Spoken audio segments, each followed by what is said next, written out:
అలాగే ఇప్పుడు మనల్ని గెటప్ అనేది ఎంత ఇంపార్టెంటో డైరెక్టర్ని విజువలైజేషన్ని కరెక్ట్గా తీయడం కూడా అంత ఇంపార్టెంట్. ఇందాక అన్నాను కదా, ఎక్కడో తీసుకెళ్ళి ఇక్కడ పెట్టాడు అనుకో, ఆ క్యారెక్టర్లో ఆ క్యారెక్టర్ చేయవలసింది ఇట్లా చేస్తే ఎట్లా ఉంటుంది అలా ఉంటుంది అది. ఎగ్జాక్ట్లీ.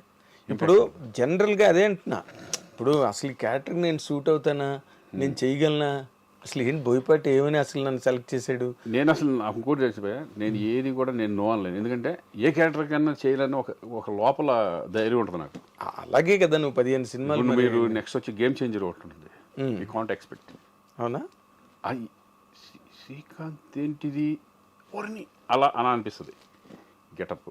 నార్మల్గా నీకు ఇందాక లేదు చెప్తున్నావు, నువ్వే చెప్తున్నావు ఇది ఏ క్యారెక్టర్ అయినా నేను వస్తే. నాకు ఎందుకు కాన్ఫిడెన్స్ ఏంటంటే నేను చేయగలనా లేదా అనేది చిన్న ఉంటుంది. ఎట్లా ఇప్పుడు బోయపాటి గారు చెప్పినప్పుడు అయ్యో ఇదేంటి అనుకుంటాను. నేను నమ్మేది ఏంటంటే గెటప్ కుదిరిందంటే మనం చేసుకుంటూ వెళ్ళిపోవచ్చు. ఎందుకంటే ఉండేది ఏముంటుంది, ఎమోషన్స్, ఎస్, సెంటిమెంటు, ఎంటర్టైన్మెంటు, ఇయేగా మామూలుగా ఉండేది. అంతే. కొంచెం పెద్ద పెద్ద డైలాగులు ఉన్నప్పుడు కొంచెం కొంచెం జాగ్రత్త ఉంటే అయిపోయాయి, అంతే, సింపుల్. అవును. అది డైరెక్టర్కి విజన్ ఉంటుంది, ఎలా చేయించుకోవాలి, ఏంటి, ఏ క్యారెక్టర్ ఏంటి అనేది. ఇప్పుడు శంకర్ దగ్గర చేస్తున్నాను, చాలా ఒక రకంగా ఈజీ. శంకర్ దగ్గర అయితే హ్యాపీగా చేసుకుంటూ వెళ్ళిపోవచ్చు. మన పెద్ద శంకర్, మన గేమ్ చేంజర్. ఎస్. అంటే ఇప్పుడు విశ్వనాథ్ గారు కానీ బాపు గారు కానీ వాళ్ళు చెప్పే విధానం ఎక్కేస్తుంది. కృష్ణవంశీ కానీ ఆర్టిస్ట్లోకి ఒక ఇంజెక్ట్ చేసేస్తారు, ఏ టైప్ ఆఫ్ చేయాలి, ఎలా ఉండాలి, ఏంటి క్యారెక్టరైజేషన్ అనేది. అప్పుడు ఆర్టిస్ట్కి ఈజీ అయిపోతుంది.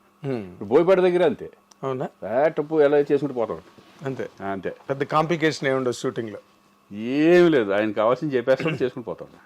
ఇది భయంకరంగా ఉండాలి ఎమోషన్.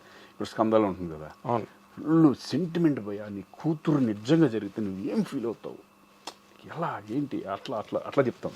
చాలా అసలు వేరే స్కందలో అసలు అరిస్టోక్రాటిక్గా కార్పొరేట్ డిగ్నిటీ, అది కూడా ఇంపార్టెంటే. ఆ క్యారెక్టర్ ఏమన్నా తేడా వచ్చినా ఆ సెంటిమెంట్ పడకపోతే క్యారెక్టర్ పోయినట్టు. అది కూడా మెయిన్ కీలకమైన పాత్ర కదా కథకి. కంప్లీట్ గా ఆ బ్లాక్ ఏదైతే ఉందో కార్పొరేట్ అదంతా కూడా సెటప్, మెయిన్ సబ్జెక్ట్ దాని మీద కాబట్టి దాని మీద very important character. Yes, exactly. నేను చేసిన ఎవరు చేసినా కూడా దట్ ఈస్ ఇంపార్టెంట్ క్యారెక్టర్ అది. అవును, అవును. తర్వాత ఇప్పుడు నువ్వు 2 సార్లు నీ నోట్లోంచి వచ్చింది గేమ్ చేంజర్ అని. చిరంజీవితో చేసావు, ఇప్పుడు మళ్ళీ రామ్ చరణ్తో చేస్తున్నావు. చరణ్తో ఆల్రెడీ మన గోవిందుడు అందరు వాడేలే, అందులో కూడా చాలా విచిత్రమైన క్యారెక్టర్, ఎంటర్టైన్మెంట్ వాళ్ళే క్యారెక్టర్ నిజంగా. అది బాబాయ్ క్యారెక్టర్ అసలు ఆ డ్రెస్సులు గిస్సులు కూడా గోలగోలగా అటువంటి. అంటే అవి ఛాలెంజింగ్ ఉంటాయి మనకి, సరదాగా. అవునా? ఎంటర్టైన్మెంట్ అనేది చాలా సరదాగా ఉంటుంది. అసలు చాలా విచిత్రమైన ఒక, అంటే ఏంటి, రికామిగాళ్ళు ఉంటారు కదా విలేజ్లో, అవి పడుతుంది అమ్మ నాన్న. అసలు కొన్ని సీన్లు దాంట్లో ఉంటాయి, గోడ మీద ఎక్కి అమ్మ అన్నం పెడతాంటే అవన్నీ లేవు కొన్ని. గోడ మీద ఎక్కి అన్నం పెడతాంటే ఇక్కడ నుంచి కామెంట్లు వేసుకుతా ఉంటాను అక్కడికి. అసలు భలే ఉంటాయి సీన్స్. అవి కట్ అయినాయా? అవి కొన్ని కట్ ఎడిట్ అయినాయి. కానీ ఉన్న మట్టుకే చాలా బ్యూటిఫుల్. సినిమా మొత్తం రన్లో నీ క్యారెక్టర్ చాలా చాలా విచిత్రంగా, వెరైటీగా భలే కట్ చేశాడు.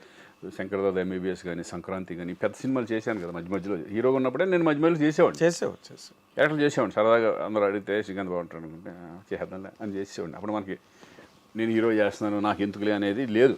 లేదు, నువ్వు అందరికీ అవైలబుల్గా ఉన్నావు. అదే నీ సక్సెస్, అసలు ఫస్ట్ సక్సెస్ ఇండస్ట్రీలో. ఎవరిని దూరం పెట్టలే, ఎవరి దగ్గరికి వచ్చినా సినిమా వెళ్ళాం. బట్ కెరీర్ అలా ఎలా వెళ్తుందో అనేది మన చేతిలో ఉండదు. అదే ఇప్పుడు రామ్ చరణ్తో మళ్ళీ చేస్తున్నావు కదా, ఇట్స్ అనే very bigger dimension. Game changer, Shankar, అది దేవరా కానీ, ఎన్టీఆర్తో చేసే దేవరా కానీ అది గెటప్పే. ఓకే, అది బ్యూటిఫుల్ గెటప్. అది లక్కీగా ఇది పట్టడం, ఈ 2 పట్టడం నాకు బాగా అడ్వాంటేజ్ అయింది. అది అఖండ తర్వాత నేను వారిసు తమిళ్ వారిసు విజయ్తో చేశాను. అక్కడేమో కన్నడలో ఒకటి అతనితో చేశాను, మన పునీత్ రాజ్ కుమార్ లాస్ట్ ఫిల్మ్ అదే మేము చేసింది పాప అతనితో. Puneeth Raj Kumar is very wonderful person.